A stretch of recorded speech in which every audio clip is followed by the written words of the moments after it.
It's January, it sucks. Let's talk about some toys to help get through the worst month of the year. Like, it's not even close, it's easiest.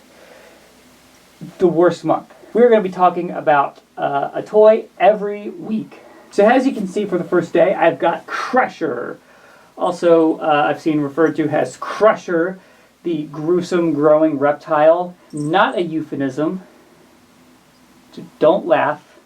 You can make this lump of shriveled up crinkles grow and unwrinkle into a thing called Krusher. Crush him into crinkles and then open and close the valve to create strange Krusher shapes. The one-armed Krusher, the crushed face, the mushed Krusher. You can wrestle him or pretend that he's a very close friend. Krusher. This is a monster toy from 1978, and I'll admit I usually don't spend a ton of money on these knickknacks I get. This is one of the more expensive ones, even at under $100. I'll say that. I found it at an antique show. Guy wanted $100. I was able to get it down to $90. Still more than I like to spend, but you know, it's like, you know, I'm at an antique show. Don't do this every day. Let's live a little. Let's get that high going in my brain. And I've literally never seen one of these in the wild before. I've only seen them on the internet previous to that. So, you know, I was walking back and forth past this thing all day just thinking, yeah, that's cool. I don't need that though. And then finally I just decided to make the deal. So that's enough yakking about it. Why don't we actually go and check out what this bad boy does. So here he is. He appears to be mostly in pretty good condition. I think there's just maybe a little bit of paint wear, like right there. That's to be expected, I guess. I think this is, to date, the most expensive toy I have in my collection, so let's really let this soak in, just take in all them details. He's pretty cool looking thing, just a big green monster.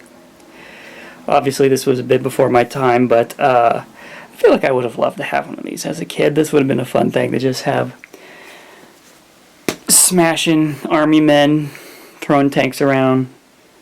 Whatever kind of stuff he does. I'm not sure about the full lore behind this character, if there even is any, but let's get into the action feature here. That's kind of the main selling point. You see he's got this little valve on his back there.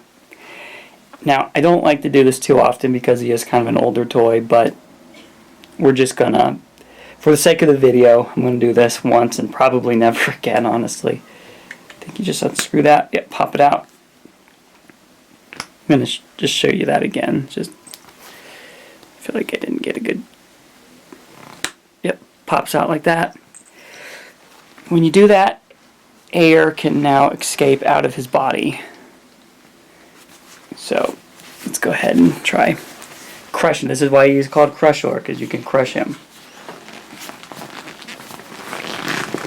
Oh, yeah, this... And then you put the valve back in. Okay, you can pretty much crush his whole body, his legs, his tail, everything. And then you pull it back out. Look at that. He returns back to normal form. I'm not even really sure what the point of that is in terms of like a play feature. I don't know. Like, I guess it could show that he's indestructible, like, you know, whatever he's fighting against can crush him into a flat pulp, but then he just returns. I'm going to assume that's the idea. But yeah, that's pretty much it.